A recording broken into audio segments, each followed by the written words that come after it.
Bienvenidos a este nuevo Café Forestal que comienza en estos momentos. Doy paso a José González Granados, decano presidente del colegio, que va a hacer la presentación del mismo. José, todo tuyo. Bien, perdonad.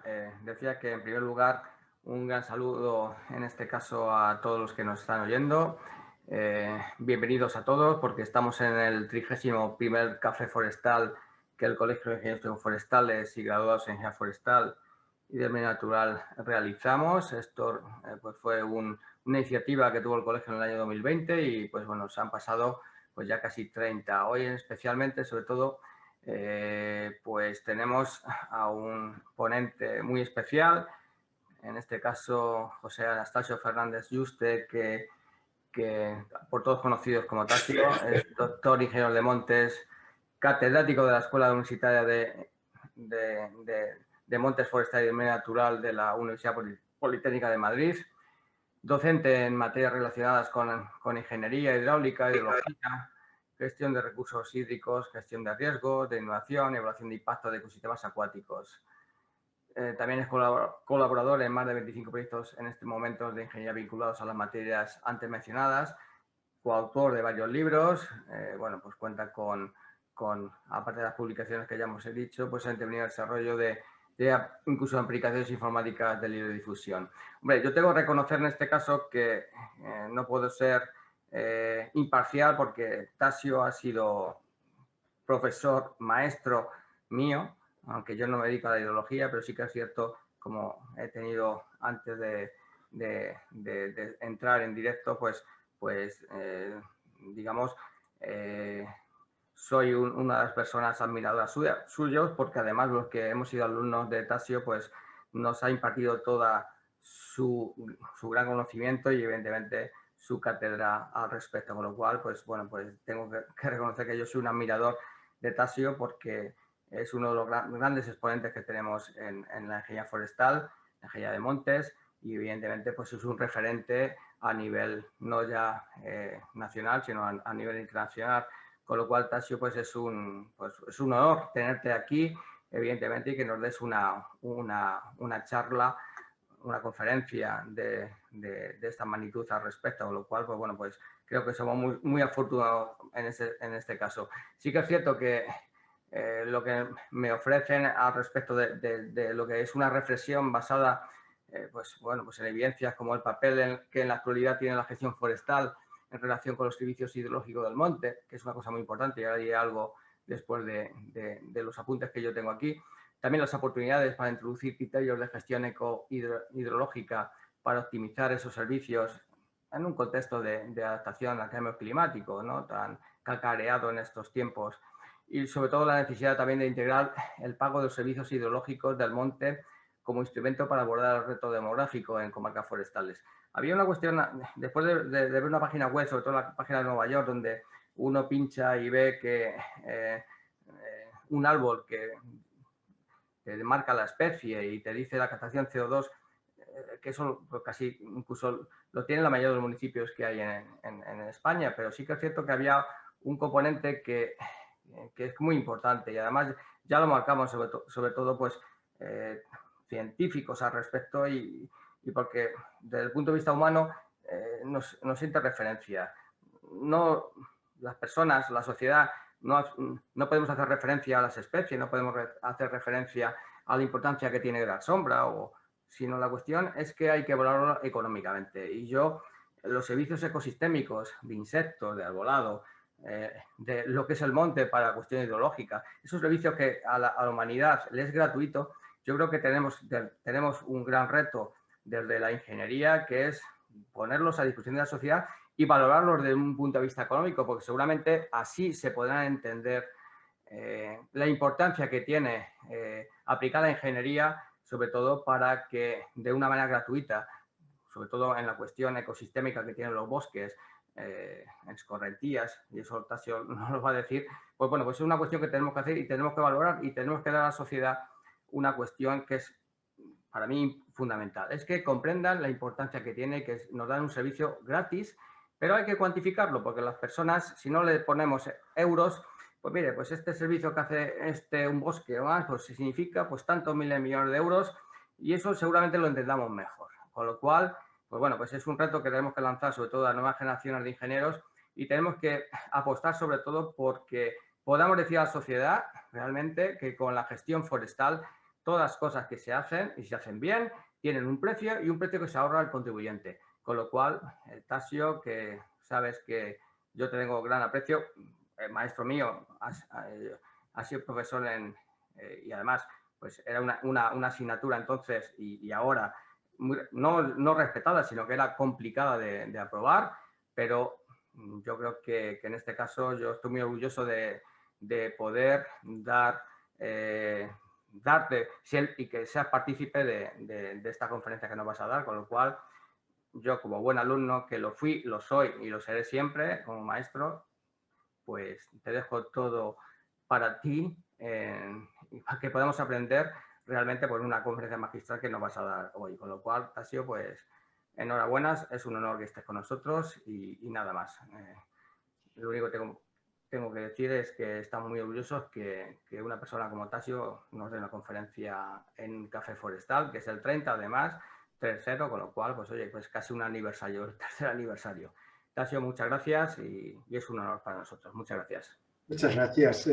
Perdona, Tasio, antes de que comiences, que voy a explicar brevemente cómo pueden interactuar los asistentes y ya te dejo con la presentación. Voy a ser muy breve. Como los que ya asistís a los cafés forestales de forma habitual ya lo sabéis, pero bueno, para el que no lo sepa, podéis hacer vuestras preguntas y respuestas en el botón que tenéis de preguntas y respuestas, ir dejándolas ahí y las leeremos todas al final de la ponencia, de la intervención. En el chat únicamente cosas de logística y que no vayan dirigidas al ponente, que vayan dirigidas para el colegio o que queráis comentar pues entre los participantes o lo que sea, pero para no desviar los dos botones que hay de chat y de preguntas, solo las preguntas que van dirigidas al ponente en ese botón. Recordaros que se está grabando, también habrá la posibilidad de levantar la mano al final y de que podáis activar vuestra cámara y vuestro micrófono por si queréis intervenir de viva voz. Y antes de empezar os vamos a dejar una encuesta para saber un poco el perfil de la gente que tenemos hoy y ahora ahí la tenéis, es muy breve, nos decís en qué situación laboral os encontráis y veremos los resultados pues para saberlo. Nada, ya están, ya nos ponen los resultados.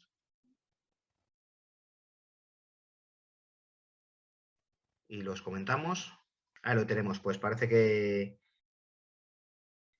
bueno, hay un 28% en empresa privada, un 25% están en la administración pública, un 6% en empresa pública, hay un 17% de autónomos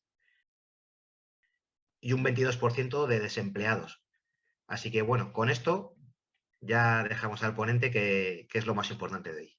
Así que, Tasio, todo tuyo. Muy bien, pues mientras voy compartiendo pantalla, yo espero que ya lo estéis viendo. Bueno, pues evidentemente tengo que empezar dando las gracias a José porque me ha sobrecogido, especialmente porque me ha otorgado una condición a la que yo aspiro. Probablemente mi mayor vocación es esa vocación docente y a lo que aspiro cuando sea mayor es a ser maestro. Y en eso ando, en los últimos, bueno, prefiero no decir los años, ¿no? En los últimos puñado de años en ese empeño ando, en poder llegar a ser maestro. Muchísimas gracias, José, por esas palabras tan generosas para conmigo. Gracias también al colegio por darme esta oportunidad y por la delicadeza y el trato que he tenido en la organización de esta sesión. Para mí es un placer volver a reencontrarme. No todos vosotros habréis sido alumnos míos, algunos sí. Hombre, para los que habéis sido alumnos, deciros que no puedo prometer que no os aburráis, pero sí os puedo asegurar que no hay ecuaciones, o sea que algo llevamos ganado. Y vamos a ver si en esta sesión somos capaces de contestar a esa pregunta que, estableciendo entre la relación entre monte y agua, no sabemos si esa oportunidad es un lujo perdido o es un lujo de oportunidad. Para abordarlo,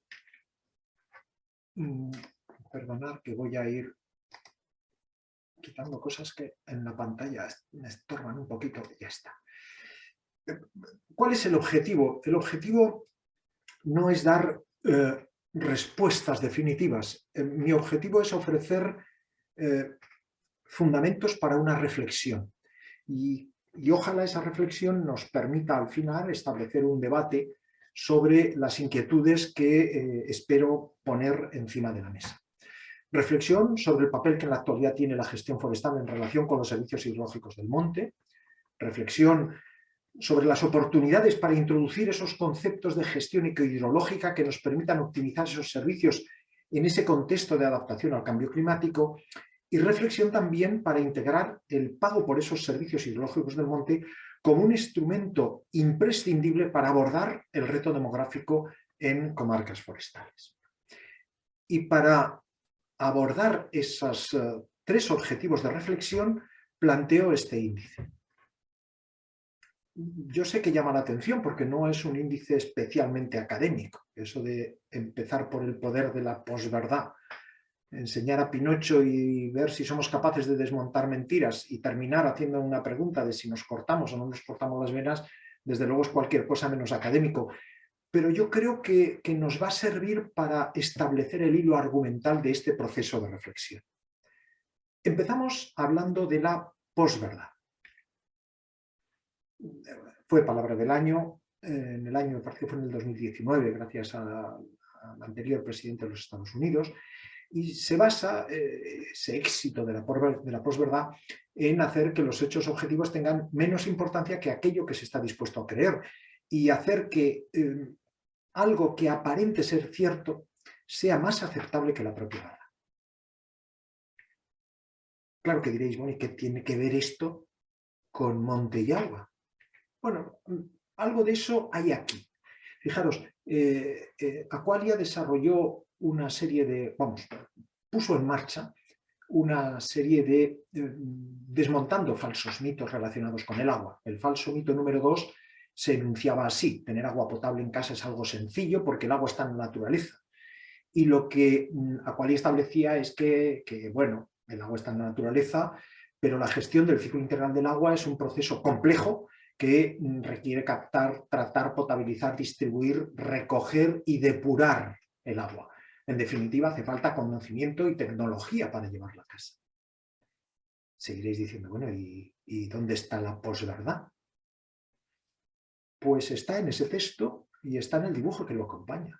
Ahí hay una terrible posverdad. Una posverdad que también la vemos aquí. Si entráis en la página web del canal de Isabel II, una de las principales empresas internacionales de gestión del agua, nos presenta, nos habla del ciclo integral del agua y lo establece en esos 4 pasos: captación, tratamiento, distribución, saneamiento y regeneración. Y en particular, si pulsáis en la captación dentro de ese ciclo integral del agua, lo que nos dice es que en su caso las aguas superficiales son esenciales porque de esos ríos que aparecen ahí, Lozoya, Jarama, Guadalís, Manzanares, Guadarrama, Ulencia y Alberche, procede más del 90% del agua que suministra la red y que da de beber no solo a Madrid, a Madrid y a su conurbación, por encima de los 6 millones de habitantes.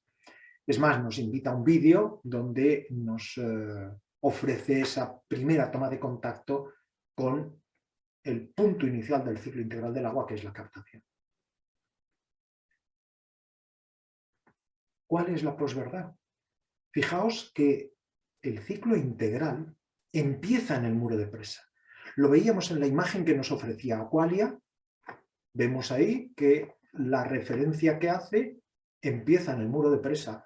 Lo mismo hace el canal de Isabel II, empieza en el muro de presa. Y ojo, porque esa posverdad tiene mucha trascendencia, y tiene otra trascendencia económica. Esto es un recorte de una factura vinculada aquí en Madrid, canal de Isabel II, donde tenemos que pagar un servicio por esa adducción, por esa distribución, por la depuración, por el alcantarillado, por la potabilización. Es decir, por todos los gastos que se generan desde el muro de presa hasta que devolvemos el agua depurada al río. ¿Veis el poder de la posverdad? El agua empieza en la presa. Claro que es que esto tiene mucha trascendencia. Traigo aquí 3 estudios. El primero, en el 2019, AGA es el acrónimo de la Asociación Española de Empresas Gestoras de los Servicios de Agua Urbana, que en el 2019 presentó este análisis de las necesidades de inversión en renovación de infraestructuras del ciclo urbano del agua. Y me centro en la primera parte, inventario. Pues si miráis lo que aparece ahí, todo lo que hay en ese inventario de infraestructuras son infraestructuras que podemos calificar de infraestructuras grises. No hay ni una sola referencia a la infraestructura verde, a lo que tenemos aguas arriba de la presa. PricewaterhouseCoopers presentó este informe en el año 2018, Gestión del agua en España, análisis y retos del ciclo urbano, y de nuevo hablaba de lo importante que era el aumento en el volumen de agua reutilizada o en la reducción de pérdidas de agua en redes de distribución. Como veis, todo focalizado del cuerpo de presa aguas abajo. O la Cámara de Comercio en el 2019, hablando de la circularidad del agua, enunciaba que el agua jugaba un papel fundamental en la promoción de servicios ecosistémicos y como estrategias o acciones proponía sistemas extensivos de depuración, muros y cubiertas verdes. De nuevo, muro de presa hacia aguas abajo. Claro, titulares como este, es urgente la necesidad de establecer tarifas justas para mantener un servicio de excelencia, claro. Y ahí nos indicaban, en esta reunión donde se trataba dentro de la agenda urbana los problemas del agua, lo importante que era asumir cómo una pequeña subida de tarifas del agua serviría para renovar y mantener la eficiencia de esas infraestructuras y con ello preservar el medio ambiente. De nuevo, de la presa hacia aguas abajo. Pero eso que puede ser entendible para los que prestan ese servicio del agua urbana, dime usted, yo me centro en esos aspectos más focalizados en mi ámbito de interés. Empieza a ser menos entendible cuando se abre el foco. Aquí tenemos un ejemplo con AMA del 2019, abordando el tema del agua y la economía circular. Pues ahí vemos que está la captación, el tratamiento, la potabilización, el suministro, el alcantarillado, la depuración, el vertido, la gestión de riesgos, hablando incluso de las costas del mar, de la atmósfera. Habla también de planificación hidrológica, ahora comentaremos, pero no aparece la cuenca en ningún momento. Vemos que esa posverdad permea. Claro, decía que habla de la planificación hidrológica y uno puede pensar, bueno, ahí está la cuenca. Vamos a ver, la Directiva Marco del Agua obliga a que en la planificación hidrológica se contemple la recuperación de los costes de los servicios del agua. Nuestro ordenamiento jurídico ha tenido que trasponer esa obligación y la instrucción de planificación hidrológica dice que en el plan hidrológico hay que incluir un resumen del análisis de costes y el nivel de recuperación de esos costes en los servicios del agua. Y dice que al menos hay que incluir los servicios del agua con los agentes que los prestan, sean públicos o privados, los usuarios que los reciben, las tarifas que aplican. Los costes de los diferentes servicios del agua, costes de inversión, de capital, contables, costes administrativos, de operación y mantenimiento, costes ambientales y costes del recurso. Podemos pensar, hombre, aquí ya sí, ahí vemos costes ambientales, costes del recurso. Claro, si miramos, he puesto este ejemplo, pero serviría a cualquier confederación. Ahora mismo están en información pública los planes hidrológicos del ciclo que debería empezar en enero de 2022, del ciclo de planificación, del tercer ciclo de planificación, que empezaría en enero de 2022 y terminaría en diciembre de 2027. El anejo 9 de recuperación de costes aparece esta tabla, este cuadro, donde se recogen los servicios cuyo coste hay que recuperar. Efectivamente, de la presa, del cuerpo de presa, hacia aguas abajo. ya vemos cómo ese título del poder de la posverdad es adecuado. Tiene mucho poder, ha permeado mucho.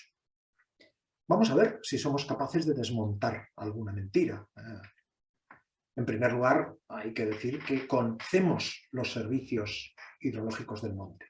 Los conocemos esos efectos, porque conocemos y podemos evaluar esos efectos en los procesos, aumentando la transpiración, aumentando la intercepción cedil a la atmósfera por evaporación, aumentando la infiltración, disminuyendo la energía cinética, de la lluvia, la del flujo superficial, y como consecuencia de esos efectos en los procesos tenemos unas respuestas.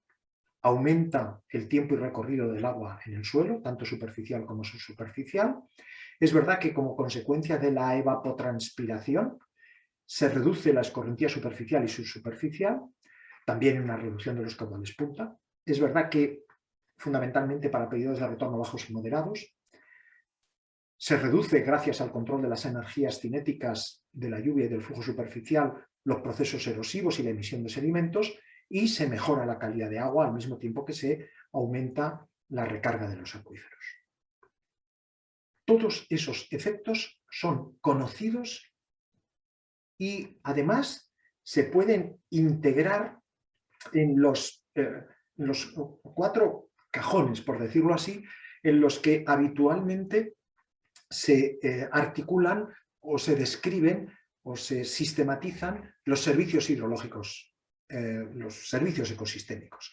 Me estoy refiriendo a los servicios de provisión, regulación, soporte y culturales. Provisión, el monte desde luego influye en la cantidad. Es verdad que en algunos casos reduciéndola, objetivamente, reduce la escorrentía superficial, puede incrementar la recarga del acuífero, mejorando la calidad. En cuanto a la regulación, regulando energía, como ya hemos comentado, tanto de la lluvia como del flujo superficial, también regulando la circulación, evitando que circule por línea de máxima pendiente, aumentando los tiempos de circulación y con ello los tiempos de concentración, regulando extremos, tanto avenidas como sequías, dando soporte al ciclo, es la base que determina dentro del ciclo del agua ese subciclo de agua azul y agua verde, y por supuesto proporcionando aspectos culturales, estéticos, educativos, recreativos y emocionales. Claro que si conocemos los procesos y los efectos que el monte tiene en el régimen hidrológico, lo razonable es aplicar esos conocimientos científicos y técnicos para optimizar los procesos del ciclo hidrológico y conseguir unos efectos en los recursos hídricos en función de las características de la estación y de la demanda que de esos recursos tengamos. De esa manera podemos obtener unos servicios hidrológicos optimizados. En esta imagen de aquí podemos ver cómo, de una manera muy esquemática, desde un terreno descubierto hasta una cobertura con una fracción de cavidad cubierta casi del 100%, vamos a ir actuando, modificando los flujos que determinan la relación del bosque con el agua. De eso se trata, de gestionar el bosque para determinar cómo orientamos estos flujos. En definitiva, yo creo que es indiscutible que el monte es una infraestructura verde esencial en el verdadero ciclo integral del agua, que desde luego no empieza en el muro de presa, empieza en la cuenca. Y abordamos ahora la tercera pregunta, que es la más inquietante, ¿no? ¿Qué hacemos? ¿Nos cortamos las venas? Bueno, vamos a ver cómo contestamos a esa pregunta. ¿Seguro que el monte es una infraestructura verde esencial o es un florero? Prueba del algodón. En los programas de medidas del ciclo de planificación que está a punto de terminar, es decir, ya es un ciclo que acaba ahora, en los programas de medidas y que se enunciaron pues, en enero de 2016, para las demarcaciones del Tajo y del Duero, la restauración hidrológico-forestal y la ordenación agrohidrológica no tenía consignado ningún presupuesto o su cuantía era calificada como no significativa. En la cuenca del Tajo, por ejemplo, el presupuesto asignado a la reducción de contaminación, principalmente por la construcción, ampliación o mejora de estaciones depuradoras de aguas residuales, estaba por encima de los 1.200 millones. Claro, sorprende. Sorprende situaciones como esta que vemos aquí en el Duero. Vemos aquí unas cantidades que se aplicaban y los 0.000 euros que estaban asignados a la restauración hidrológico-forestal y ordenación agrohidrológica. Claro, vamos a ser optimistas, no nos vamos a cortar las venas. Espera, cuéntanos qué pasa en el ciclo que va a empezar ahora en enero, que va a ir del 2022 al 2027. Pues en el Duero, es verdad, está en fase de información pública, lo podéis descargar de la página web de la Confederación, y esto mismo que ocurre en el Duero, el esquema se repite en todas las confederaciones. Aquí vemos los tipos de actuaciones y en estas dos columnas el número de medidas y el importe en millones de euros establecidos para este tercer ciclo de planificación del 22 al 27.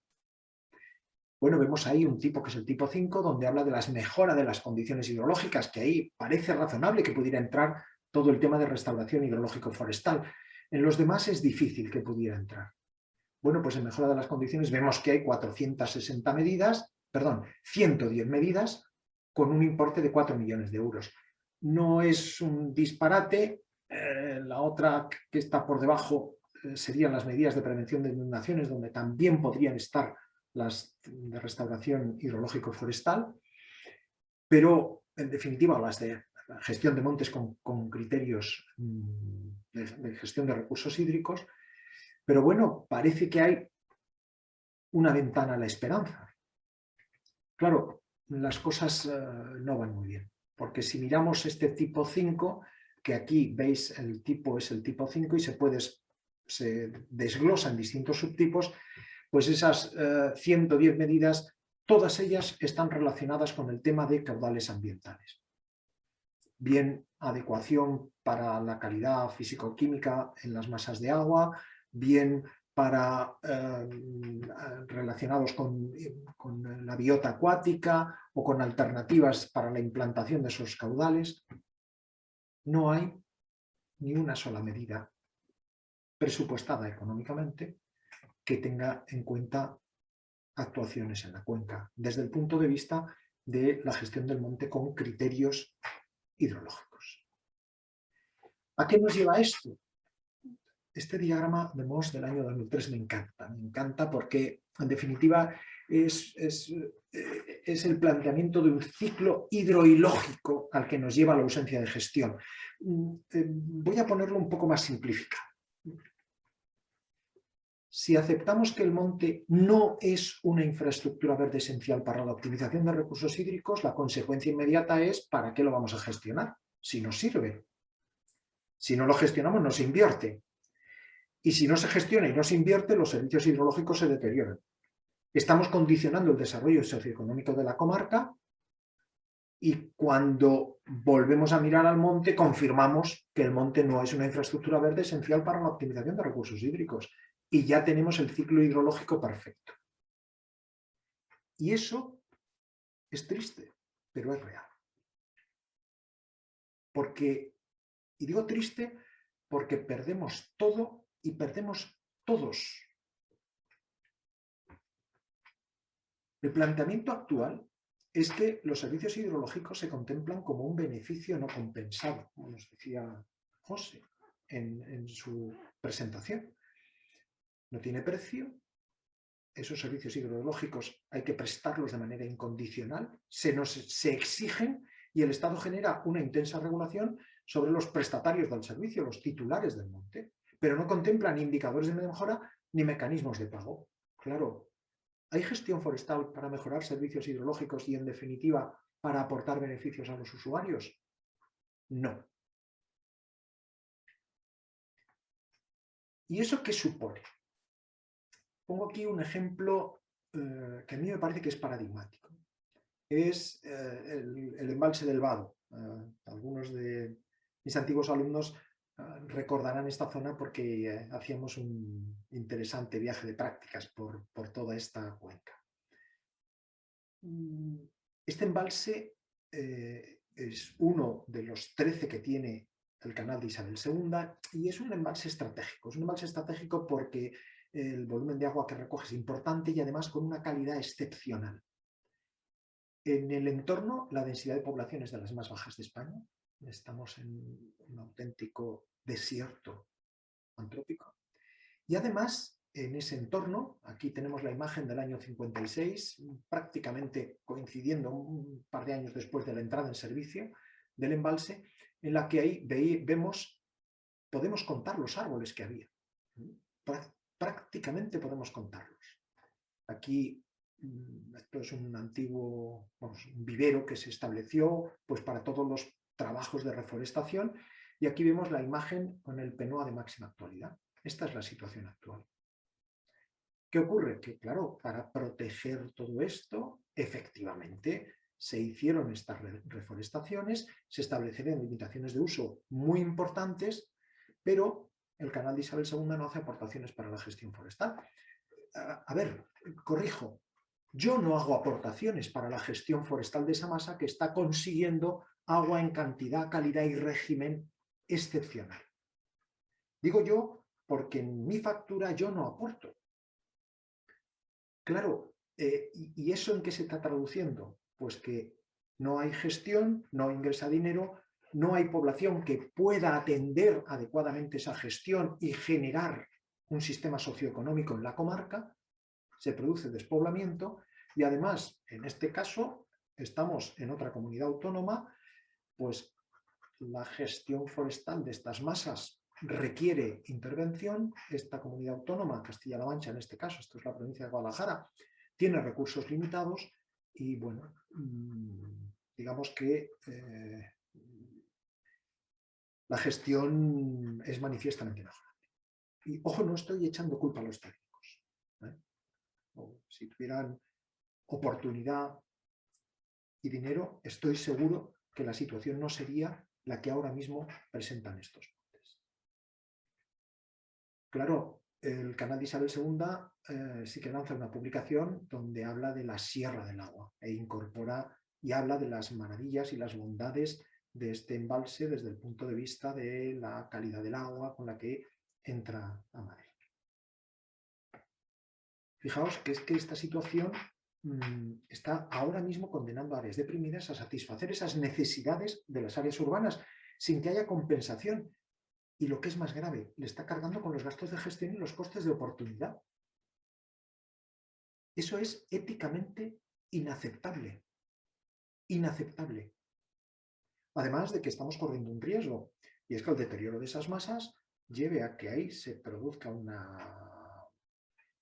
incendio, un vendaval, un Filomena, que vaya, pues que si esas masas no han tenido el desarrollo adecuado, no se han tratado adecuadamente, no se ha seguido adecuadamente los planes de ordenación, puedan producirse una catástrofe como consecuencia de alguno de estos elementos y eso se traduzca en procesos de erosión, reducción de calidad, aumento de los eventos extremos y, en definitiva, costes adicionales para el suministro de agua y riesgos de incumplimiento de garantías. Otro ejemplo que traigo, el sistema de Entrepeñas y Buendía. Ahí tenemos los dos embalses, sistema de Entrepeñas y Buendía. Lo que tenemos aquí es, básicamente, es la cuenca del Alto Tajo. Entonces, la información obtenida del mapa forestal de España, vemos que hay una densidad importante de arbolado, ya sea ralo o disperso, hay una superficie muy importante. También estamos ahí en uno de los desiertos antrópicos que tenemos en España. En este caso, compartido entre la provincia de Cuenca y la provincia de Guadalajara. Este sistema de Entrepeñas y Buendía recibe una aportación media anual de unos números redondos 103 litros por metro cuadrado. Es decir, cada metro cuadrado de esos 7.160 kilómetros cuadrados que definen la cuenca de estos dos embalses aporta al año llega al embalse del orden de esos 103 litros por metro cuadrado. ¿Qué puede hacer ahí la gestión ecohidrológica? Vamos a asumir una hipótesis ultraconservadora, y es que esa gestión permitiese incrementar la aportación en un 1%, es decir, si estamos en 102,9, añadirle 1,03 litros por metro cuadrado. Es una cifra casi ridícula. Eso implicaría una aportación anual adicional a la que actualmente está recibiendo de 7,4, casi 7,4 hectómetros cúbicos. Los regantes del trasvase Tajo Segura, al que alimenta este sistema de embalses, están pagando ahora mismo casi 30 céntimos de euro por metro cúbico. De manera que a ese precio estaríamos hablando de 2.140.000 euros al año. Ya hemos traducido en términos económicos, pero es que no solo eso, esos 7,4 hectómetros cúbicos adicionales que antes se trasvasaban, estarían disponibles para satisfacer el caudal ecológico aguas abajo de estos embalses, un problema que estoy seguro habéis oído hablar de él en la prensa. Y eso se podría conseguir con esa gestión ecohidrológica. En otras palabras, estamos desperdiciando una fantástica oportunidad. El monte no es solo una infraestructura verde, es que debe inexorablemente formar parte de la infraestructura del ciclo integral del agua, igual que lo forman las presas, igual que lo forman las estaciones depuradoras o igual que lo forman las estaciones de potabilización. ¿Y qué quiere decir formar parte?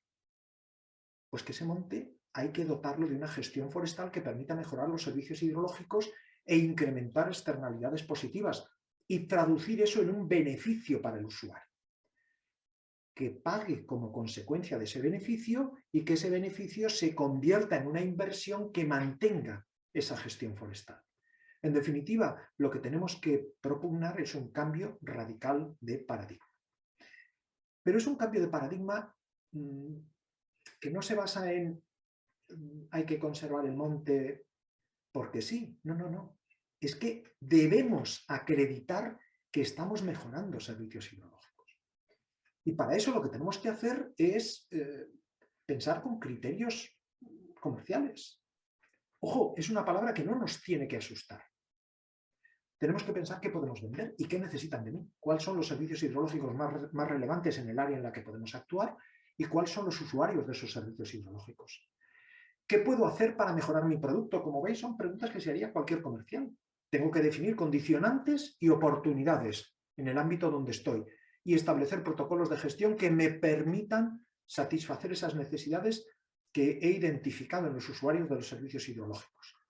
Tengo que ser consciente que tengo que establecer indicadores para medir cómo mejoran los servicios con mi gestión, en cantidad, en calidad, en garantía de suministro, en regulación, y a partir de ahí estimar los costes de recuperación, ahora hablaremos de esos por degradación que tendría el usuario si yo no aplicara esos servicios, y los de oportunidad del proveedor, y estimar costes de gestión.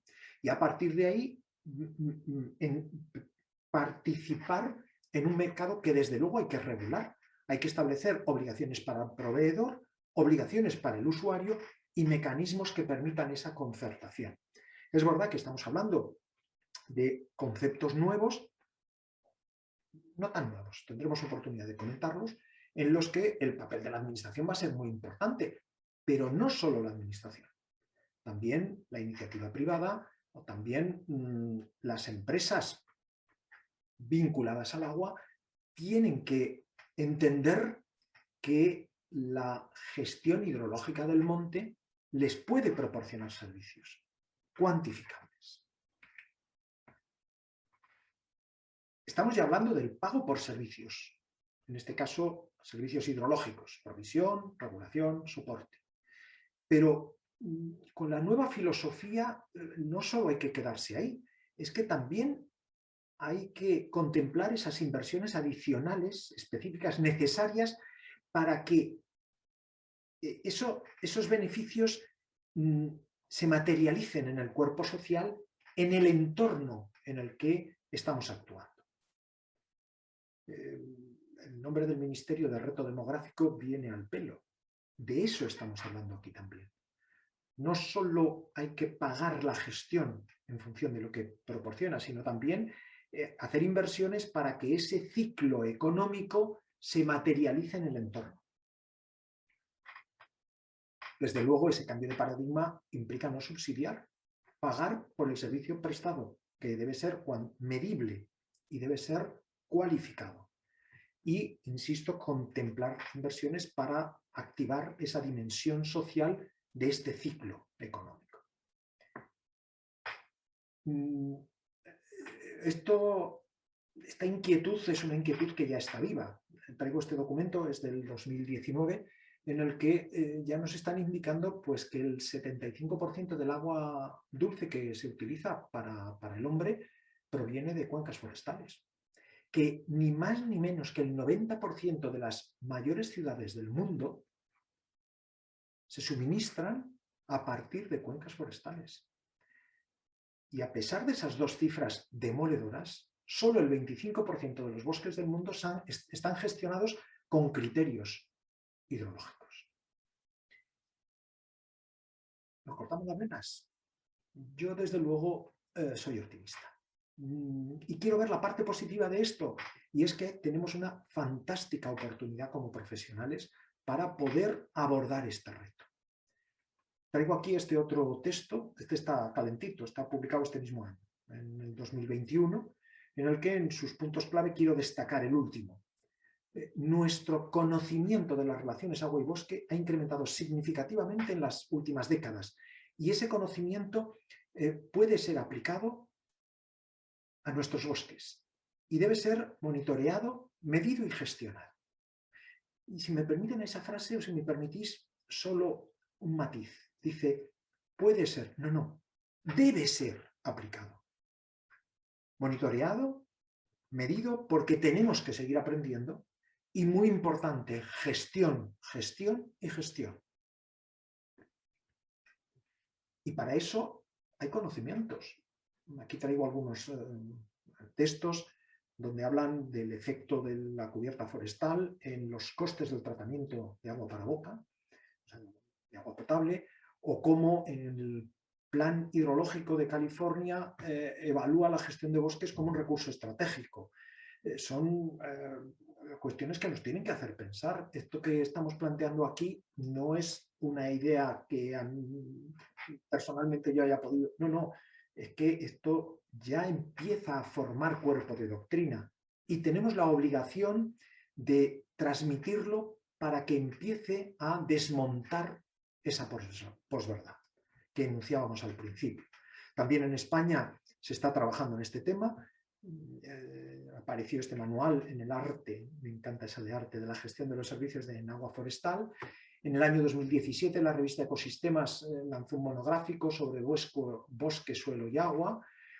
También estamos produciendo literatura científica, en este caso de la mano de los compañeros de la Universidad Politécnica de Valencia. La revista Montes publicó en septiembre del año pasado este monográfico sobre monte y agua, en la que se entrevistaba a Antonio del Campo, el líder de un trabajo sobre gestión ecohidrológica del monte, como digo, en la Universidad Politécnica de Valencia. Con este criterio de selvicultura ecohidrológica en el que sitúan al agua en el centro de la planificación y gestión del bosque. Hasta ahora, claro, ¿cómo medíamos el resultado de nuestras ordenaciones? Pues fundamentalmente en metros cúbicos de madera. Ha habido un ligero cambio y ya hay criterios que hablan o de evaluarlo en términos de biodiversidad. ¿Cómo es posible que en un país como el nuestro no se sitúe al agua en el centro de la planificación y gestión del bosque?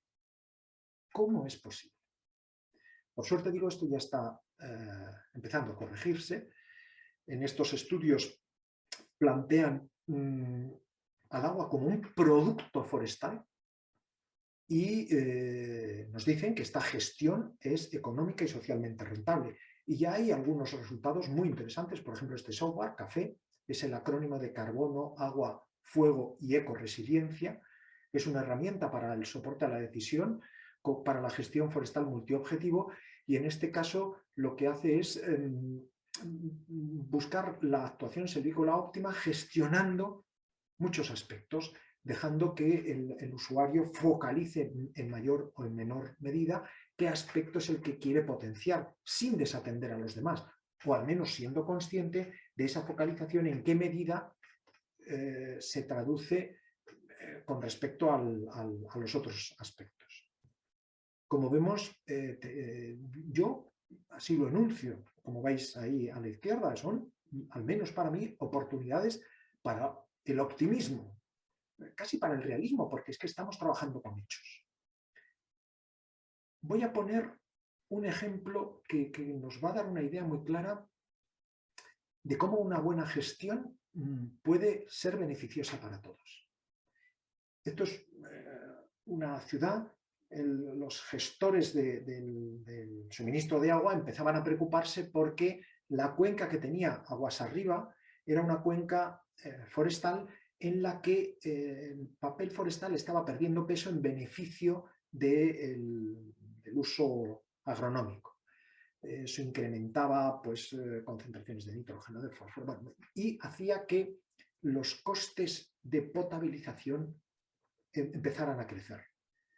Los técnicos de esta ciudad empezaron a pensar, oye, a ver qué va a pasar aquí, porque si los titulares de los terrenos que tenemos aguas arriba siguen por este camino, nuestros costes van a ser muy altos.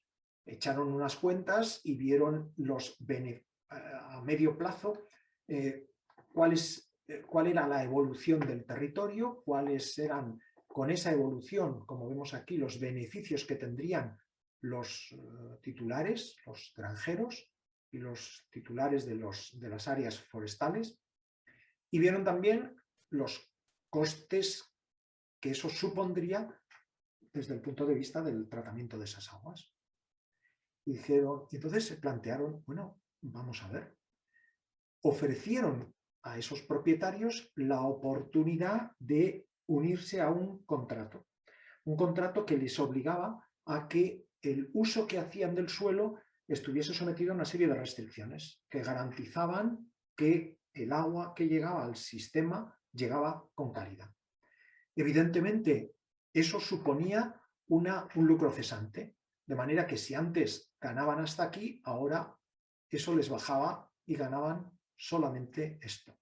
Evidentemente, si así se plantea, nadie firma ese contrato. Yo no voy a firmar un contrato para perder dinero. Claro, lo que dijeron es, bueno, de esto que yo me tendría que gastar si el desarrollo de esa zona me llevase a que los agricultores y los ganaderos pudieran tener este beneficio, pues voy a hacer a los que firmen el contrato, les voy a pagar una determinada cantidad, una vez que yo haya comprobado que satisfacen las condiciones. De manera que los titulares que tenían aguas arriba ganaban incluso más que haciendo esos cambios, y el coste para esa ciudad era menor. Yo creo que es interesante este planteamiento. Y estaréis pensando, bueno, a ver qué ciudad estamos hablando. A lo mejor alguno conocéis este caso. Desde luego la ciudad estoy seguro que la conocéis. La ciudad de Nueva York. La ciudad de Nueva York. Y estamos hablando de que coste estimado estaba entre 4 y 6.000 millones para gestionar eso, y cómo con mucho menos dinero, en torno a la cuarta parte o incluso menos de inversión, habían conseguido mejores resultados. Desde luego yo creo que es un ejemplo alentador, y no estamos hablando de 500 habitantes. Veíamos que hay que articular mecanismos de pago. Bueno, pues aquí pongo algunos ejemplos en este documento. Es interesante porque nos pone algunos ejemplos de mecanismos de pago, cómo se gestionan, quién ha llevado todo ese pago por servicios, en este caso servicios ecosistémicos, hidrológicos vinculados al agua, y también se recogen algunos estudios de casos que pueden ser útiles para establecer referencias.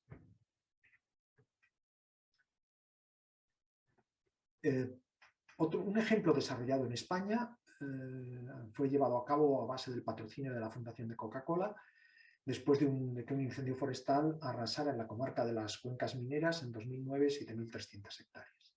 El objetivo era potenciar el agua azul, es el agua que discurre por ríos y acuíferos a disposición de la sociedad, y eso hacerlo pues, con criterios tan sostenibles como estos que vemos aquí, sostenibles y ambientales, y sociales. Crear un paisaje de manchas de vegetación discontinuas y diversas, seleccionar especies que cubrieran varios objetivos adaptadas al fuego, resilientes al cambio climático y compatibles con ungulados silvestres, dando servicios a la sociedad y utilizando el ganado como recurso y herramienta de gestión del monte. Bueno, pues a partir de ahí lo que hicieron fue analizar el retorno social de esas inversiones, y en el informe de resultados vieron cómo evolucionaban los litros de agua recuperados al año a raíz de aplicar este criterio de reforestación, cómo llegaban a incrementar hasta en un 5% el agua disponible. Recordemos que la hipótesis que habíamos hecho en el caso era del 1%, incrementando un 5% respecto a la situación original. Bien, hemos hablado de incrementar la producción de agua, pero claro, hay un aspecto muy importante que es cómo vincular la gestión forestal y los recursos hídricos para reducir los riesgos de inundación. Desde luego aquí tenemos que tener claro que reducciones significativas de avenidas para periodos de retorno bajos y moderados sí que los podemos ofrecer con gestión forestal. Para periodos de retorno superiores a 100 años, el efecto que tiene el bosque ya es relativamente poco significativo. Pero desde luego para estas avenidas de alta y media frecuencia el papel es muy importante y lo reconoce la propia Comisión Europea. Cuando plantea en la guía para apoyar a la elección y diseño de las medidas naturales de retención de agua 4 grandes bloques. Uno de ellos es el bloque forestal. El bloque forestal donde articula 14 medidas. Bloque forestal en un sentido amplio. No solo estamos hablando de monte, también aquí entrarían pues, esas áreas de bosque periurbano que también son muy interesantes. Otro trabajo reciente, a partir de unas jornadas en marzo de 2019, promovidas por el Ministerio, el MITECO en ese momento, Soluciones basadas en la naturaleza para la gestión del agua en España, nos mostraba en su resumen, que tenemos ahí en esa carta, cómo de 18 soluciones, 12 se desarrollaban en entornos forestales. Y de esas 12, 7 reducían de manera efectiva la peligrosidad de las inundaciones. Claro, es lógico pensar que los planes de gestión de riesgos de la inundación tengan en cuenta esa realidad. Precisamente estos planes, bueno, yo creo que en estos días ha terminado el proceso de información pública y del ciclo que empezará, igual que en los planes de gestión de ordenación hidrológica, este plan de gestión del riesgo de inundación empezará en el 22 y terminará en el 27. Bueno, pues en el programa de medidas aparecen las medidas de restauración hidrológico-forestal y ordenaciones agrohidrológicas y contemplan 5 tipos de actuaciones específicas que podemos ver en esta tercera columna. Suscripción de convenios con administraciones públicas, entidades privadas o particulares en las áreas de riesgo potencial significativo, tramitación y ejecución de proyectos de restauración hidrológico-forestal, desarrollo de proyectos de conservación, mantenimiento y mejora de montes de titularidad, en este caso de la Confederación del Duero, pero el esquema es el mismo en todas las confederaciones. Otra actuación de mejora de la coordinación entre la Administración Forestal, Desarrollo Rural y Organismo de Cuenca, o redacción de proyectos de restauración hidrológico-forestal también en las AXI seleccionadas. Vemos esto y entendemos que hay oportunidades para el optimismo. Pero claro, estoy seguro que alguno de vosotros se habrá mosqueado porque ya vemos ahí que pone que hay resultados con un interrogante. Si entramos en el detalle, esto está recortado de esa memoria, vemos que cuando habla de los costes y beneficios de las medidas, en este caso de las medidas de restauración hidrológico-forestal, dice explícitamente que esas medidas poseen una prioridad alta o muy alta, pues aportan beneficios multifuncionales y contribuyen al cumplimiento integrado de un número elevado de compromisos normativos. Aplaudimos con las orejas. Cuidado, porque hay que llegar al presupuesto. Claro, cuando llegamos al presupuesto ya dicen que la ejecución de estas actuaciones se basaría en los presupuestos de las distintas administraciones competentes. Echamos balones fuera. De manera que en un plan de gestión del riesgo de inundación, las actuaciones forestales se reducen a, pues como vemos aquí, proyectos de conservación en los montes de titularidad del organismo de Cuenca, que son 750.000 euros en 100 años. O lo que es lo mismo, en 6 años. O lo que es lo mismo, 125.000 euros año. En este caso estamos hablando de sensiblemente por encima de las 5.000 hectáreas. Si dividimos, pues sale a entre 20 y, siendo generosos, 25 euros hectárea la inversión que estamos haciendo. Claro, eso es un poco desalentador. Pero yo creo que hay oportunidades para el optimismo, porque hemos visto que la Directiva Marco del Agua, la Directiva Marco de Inundaciones y su transposición a nuestro ordenamiento jurídico da pie a que la gestión hidrológica del monte sea una infraestructura verde que haya que considerar.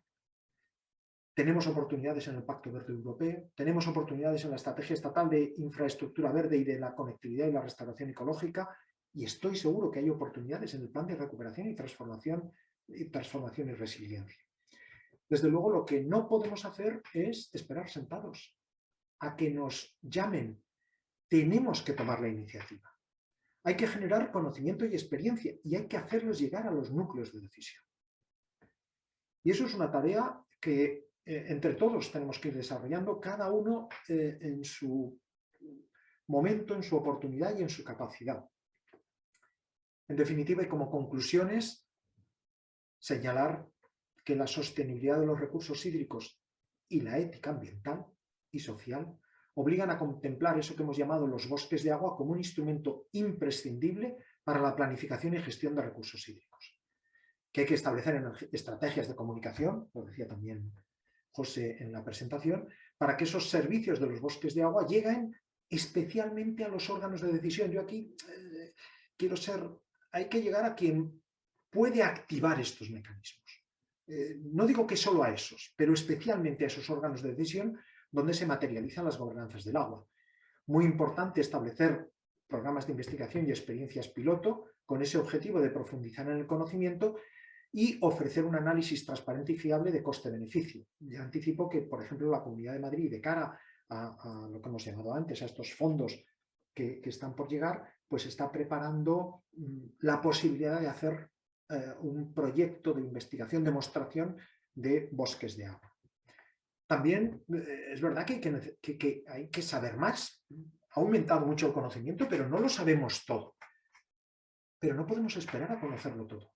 Hay que empezar a hacer y hay que aprender según vamos haciendo y transmitir ese conocimiento para que las siguientes actuaciones vayan mejorando apoyándose en lo que hemos aprendido. Muy importante no perder de vista que tenemos que empezar a exigir la remuneración por esos servicios hidrológicos que se traducen en mejoras palpables. Y además exigir las inversiones necesarias para que los beneficios socioeconómicos se materialicen en ese entorno rural. También hay que establecer sinergias entre todos los actores vinculados con la gestión del monte para ser capaces de aprovechar esas oportunidades emergentes, como vemos que pueden surgir en los planes hidrológicos de cuenca o en los planes de gestión del riesgo de inundación, por poner un ejemplo. En definitiva, empezaba con un título, Monte y Agua, una oportunidad perdida. Yo espero haber cambiado con esta intervención el título y en vez de hablar del lujo de una oportunidad perdida, llegar aquí y ser conscientes que podemos enunciar que tenemos el lujo de poder aprovechar una fantástica oportunidad. Y de la misma manera que empecé con una fake news, pues quiero terminar con una frase apócrifa.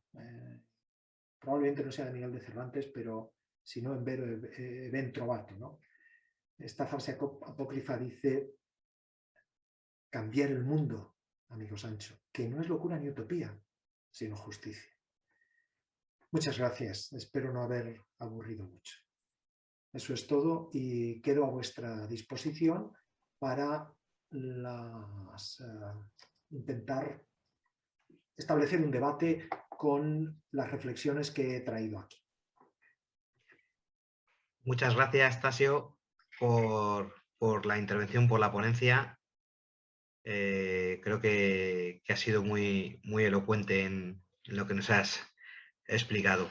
Han ido llegando preguntas, os lo vuelvo a recordar para que mientras vamos haciendo estas, si alguien quiere ir dejando sus preguntas en ese botón de preguntas y respuestas, y por supuesto que si quiere alguien hablar, solo tiene que levantar la mano y mi compañera María Eugenia os activará para que podáis encender el micro y la cámara si lo deseáis. Bueno, pues empezamos con Jesús Alcanda Vergara, que, bueno, primero hace una pregunta retórica, así mismo lo dice él, dice que por qué el agua no está en el centro de la gestión y economía del bosque.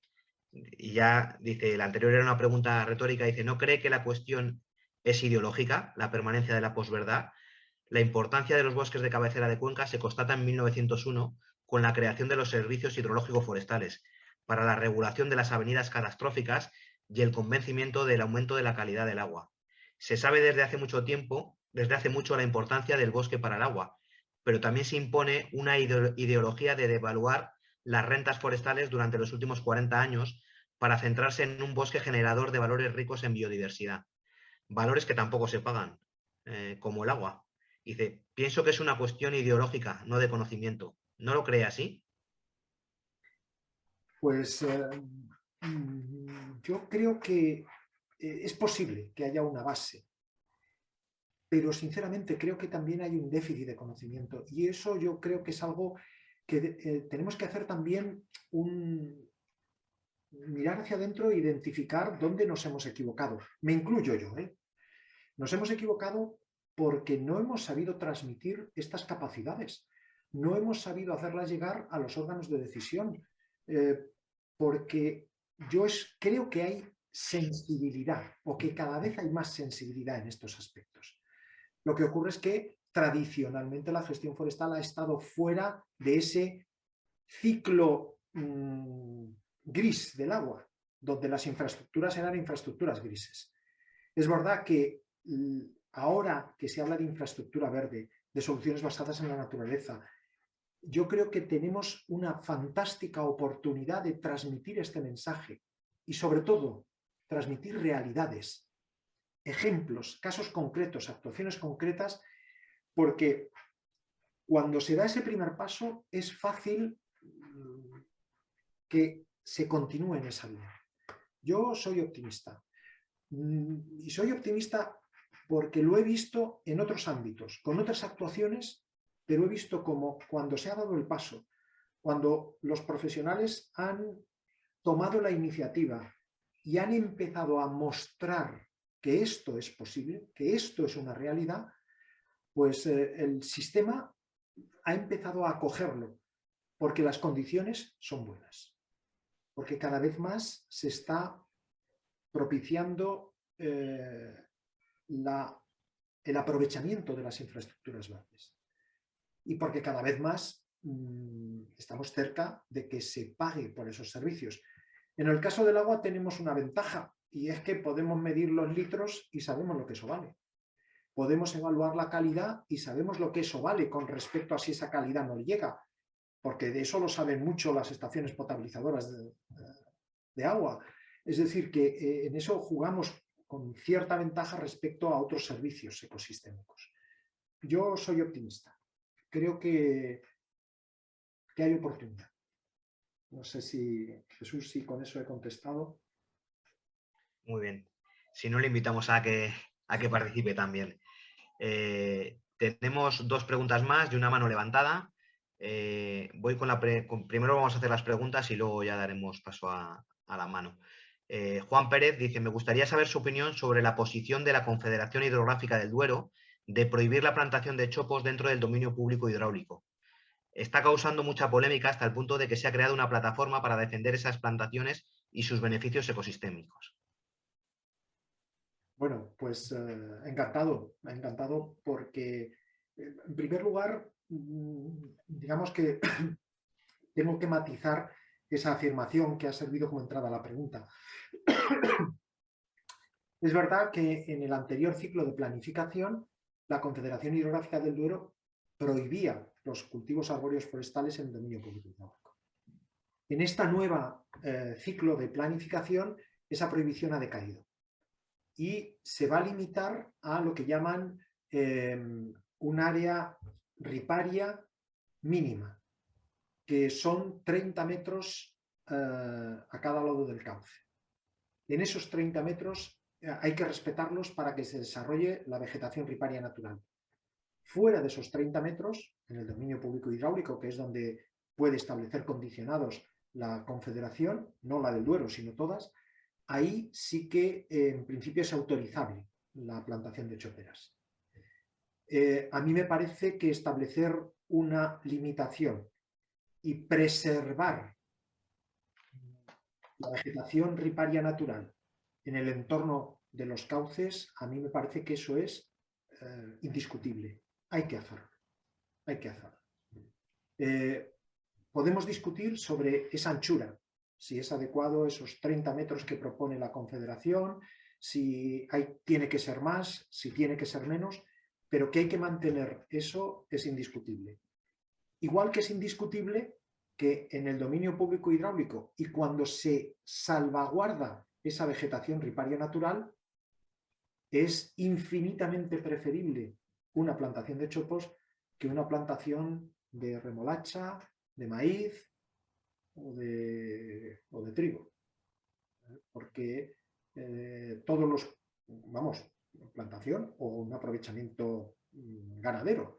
¿Por qué? Pues porque todos esos cultivos requieren desde unos tratamientos que van a aportar nitrógeno, fósforo, que van a favorecer o van a incrementar la atrofia de las aguas y van a generar problemas. Desde luego, la chopera a mí me parece que es un recurso muy, muy importante, si no imprescindible, en el dominio público hidráulico, pero no debe aplicarse de manera generalizada e indiscriminada. Hay que establecer áreas en las que ese cultivo se pueda aplicar. Ese es mi punto de vista. Muy bien. Tenemos aquí una pregunta de Agustín Bermejo que es bastante larga. Es más una reflexión, yo creo. Dice, no acabo de ver claro sus planteamientos, señor Fernández Yuste. Dice, estoy totalmente de acuerdo en la necesidad de gestión forestal, así como en las repercusiones positivas para las zonas rurales forestales. Pero, ¿es realmente oportuno cobrar otro impuesto, tasa o como queramos llamarle, para orientarlo a la gestión ecohidrológica? Dice, ¿no pagamos bastante ya, por ejemplo, la electricidad a más de 200 euros el megavatio hora, parte de la cual procede de centrales hidroeléctricas? ¿Qué sería lo próximo? ¿Pagar por la purificación del aire y por la sombra que tomemos? Continúa diciendo, en mi opinión, se pagan bastantes impuestos, lo que probablemente no se esté haciendo bien es el uso que se le da al dinero público, en lo que a inversiones forestales se refiere. Y dicho sea de paso, tal vez habría que poner un poco más de empeño en el control de economía sumergida. Por otra parte, habría que considerar tanto la propiedad pública como la privada, tanto en el ámbito forestal como en el agrícola, cuando tenga efectos hidrológicos positivos. Yo a la contestación a esa pregunta la tengo muy clara. Es esa factura del agua que enseñé al principio. A mí me cobran porque me potabilizan el agua, porque me la llevan a casa, porque mis aguas residuales se la llevan a una estación depuradora de aguas residuales, la tratan y la reintegran en el medio natural en condiciones. Cada una de esas fases me están cobrando. Y es lógico que lo hagan, porque me están prestando ese servicio. Y a mí me encanta pagar por servicio prestado. Eso no es un impuesto. Pago por servicio prestado. ¿Por qué no voy a pagar? Porque el monte me esté generando más agua y de mejor calidad. Y eso probablemente repercuta en reducir infraestructuras de almacenamiento, en reducir costes de potabilización. Claro que hay que pagar por eso, porque me están prestando un buen servicio y pago por el servicio, igual que pago por el servicio de recogida de basuras. Vamos, a mí me parece que es clarísimo. Todos estos pagos directos, donde el pago está vinculado con el servicio prestado, a mí me parece que ojalá tuviéramos más posibilidades de hacer cosas de ese tipo. Porque empezaríamos a exigir que esos servicios por los que yo veo que pago se cumplan.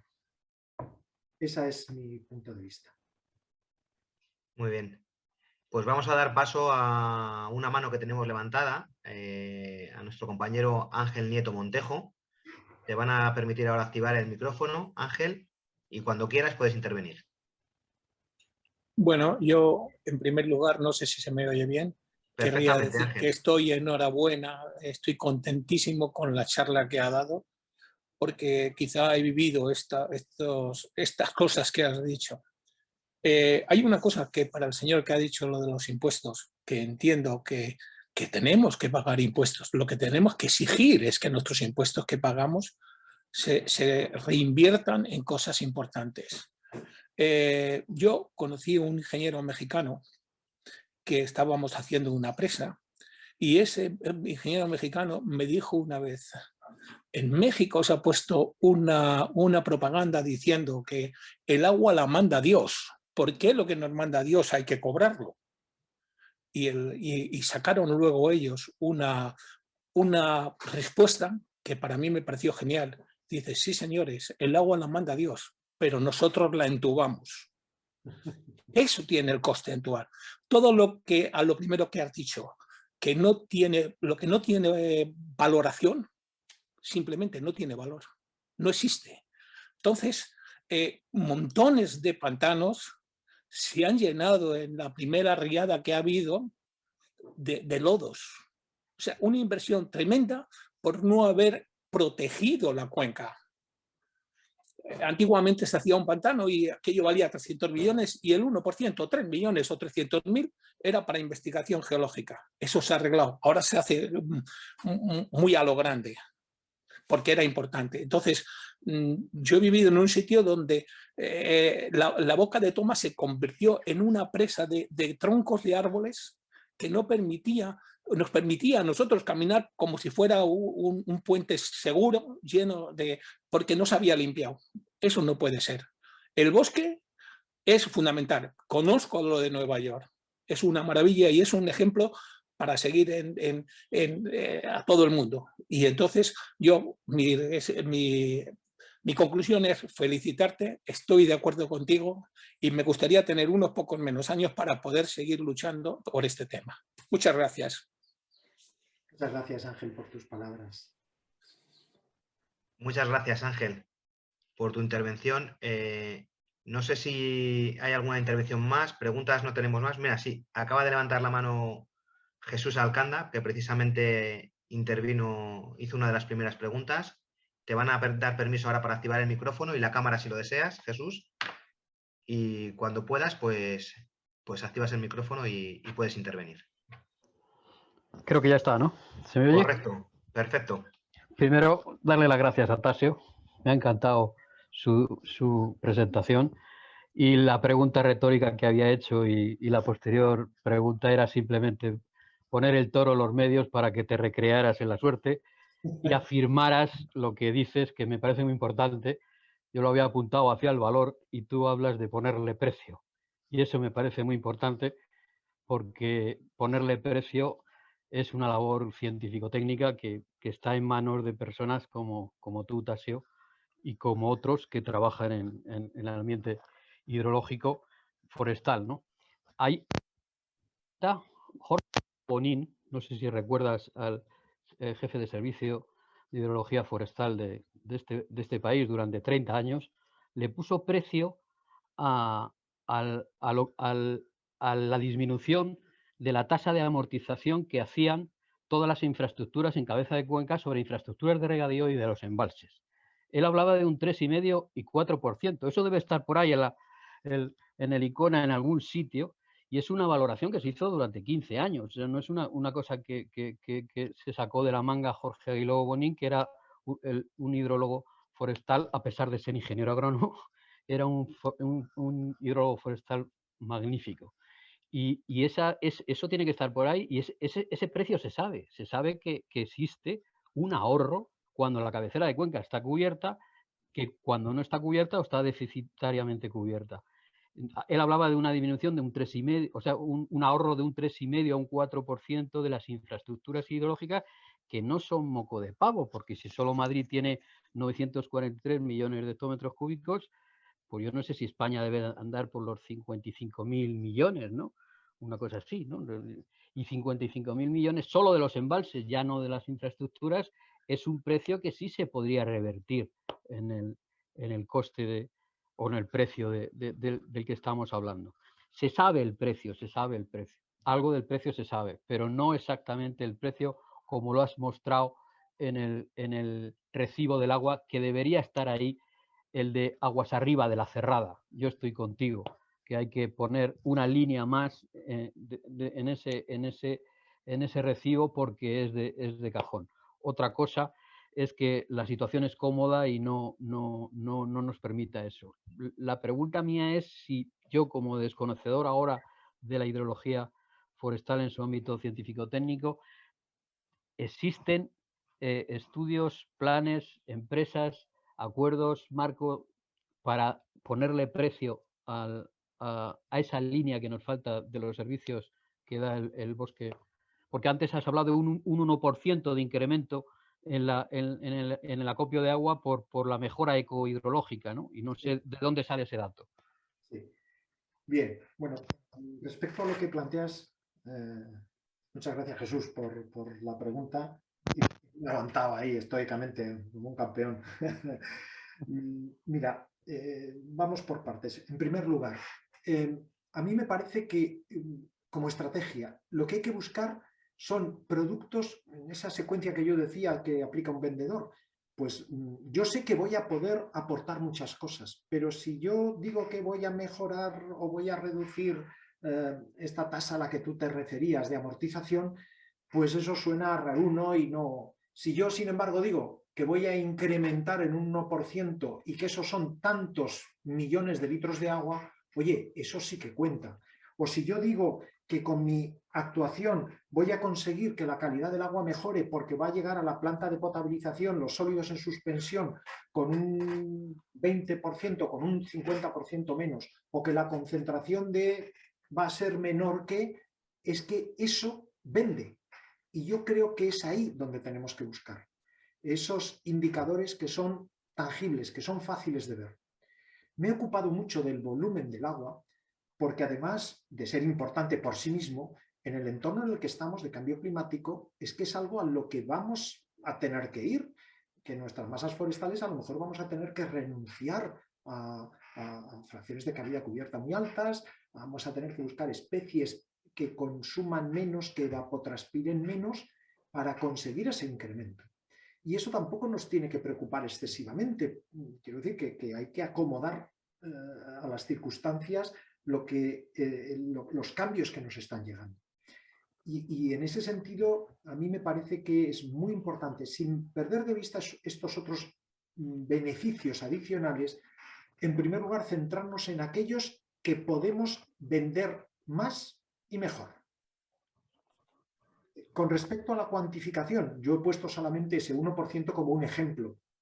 Es decir, yo no digo, no planteo qué actuaciones habría que llevar en toda la cuenca del sistema entre Peñas y Buendía para conseguir el 1% de incremento. Es decir, que se incremente en 1,03 litros por metro cuadrado la producción al año.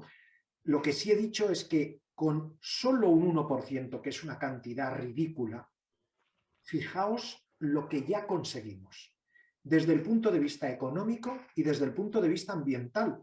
Económico, porque ingresamos más de 2 millones de euros desde el punto de vista ambiental, porque somos capaces de ofrecer al sistema aguas abajo más de 7 hectómetros cúbicos para adecuar caudales ecológicos o para compensar la reducción que se pueda producir como consecuencia de efectos de cambio climático. Claro, yo creo que es ahí un poco por donde hay que ir. Respecto a el estado del conocimiento, yo sinceramente creo que los trabajos que están haciendo en la Politécnica de Valencia son muy, muy interesantes. Me consta que ellos han trabajado allí, que están trabajando en el País Vasco y que muy probablemente hagan algo también aquí en la Comunidad de Madrid.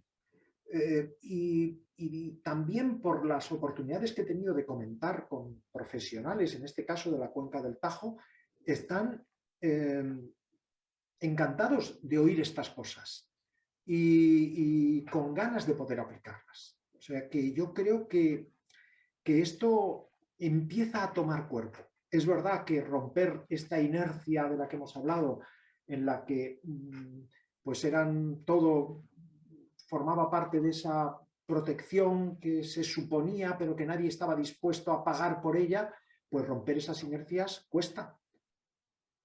Pero si no lo hacemos ahora, es que no lo haremos nunca, porque las condiciones son excepcionales. Excepcionales. Se han puesto sobre la mesa la infraestructura verde, las soluciones basadas en la naturaleza. Ahora mismo va a haber dinero y hay inquietud por empezar a hacer estas cosas. Insisto, bueno, tampoco me hagáis mucho caso, porque soy patológicamente optimista y a lo mejor no es bueno. En fin, ya no me enrollo más. Muchas gracias, Jesús, por tu intervención. Perfecto. Bueno, continuamos. Hay una pregunta, o más bien una petición de aclaración que ha llegado por escrito, y luego tenemos una mano pedida también de Carlos Baraza. Y primero vamos con esta petición de aclaración. Dice Felipe Cifuentes, nos dice: quizá no lo he entendido bien, pero me parece que el ponente ha confundido parte del dominio público hidráulico con parte del dominio privado, aunque limitado hasta los 100 metros, zonas de servidumbre y policía.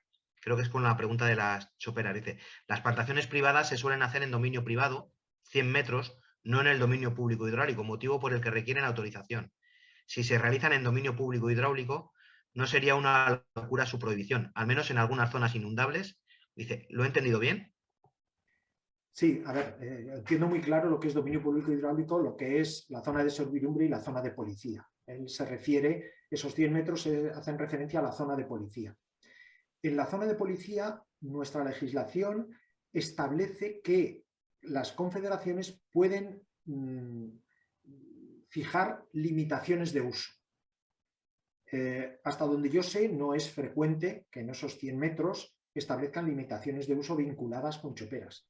Donde sí sé que ha habido limitaciones, y en concreto en la Confederación del Duero, es en el dominio público hidráulico cartográfico. Ahí sí que en el ciclo de planificación que ahora termina, es decir, en estos últimos 6 años, formalmente había una prohibición de plantar chopos. Formalmente. Insisto, dominio público hidráulico. No en la zona de policía. Muy bien, muchas gracias, Tasio.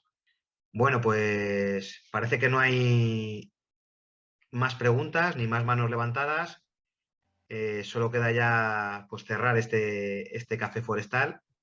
Muchas gracias por la intervención. Creo que nos vamos a volver a ver dentro de un mes aproximadamente en otro café forestal, que ya lo tenemos hablado próximamente. Y nada, ya a todos los asistentes, también muchas gracias por asistir, por estar aquí hasta el final. Invitaros al próximo Café Forestal, que no va a ser el próximo jueves, porque el próximo jueves tenemos el acto con motivo de San Francisco de Asís y que lo retransmitiremos. Estamos ahora haciendo todo el trabajo para poder retransmitirlo y que también lo podáis seguir. Y iremos ya al 14 de octubre con el Café Forestal, bueno, con toda la cartelera que ya la vamos a tener ese mes, que ya está cerrada. Que es, os lo digo ahora mismo, el título del siguiente es Geoinformación y aplicaciones legales. Que bueno, que espero que también pueda ser de vuestro interés y simplemente que estéis atentos a ello. Por nuestra parte, nada más. Sí, Tasio. Sí, me gustaría, Jesús, con tu permiso, solo un segundo para dar las gracias a los participantes, que a las 4:30 de la tarde es duro conectarse y aguantar más de una hora más duro todavía. Así que tengo que ser extraordinariamente agradecido con los que han seguido esta intervención, con la esperanza de haber por lo menos activado su curiosidad, su inquietud con respecto a los objetivos que nos planteamos. Muchísimas gracias y también a vosotros por la organización y por darme esta oportunidad. Gracias a María Eugenia por lo bien que me ha llevado de la mano en todo este proceso. Muy bien. Nos vemos en la siguiente y hasta pronto. Saludos.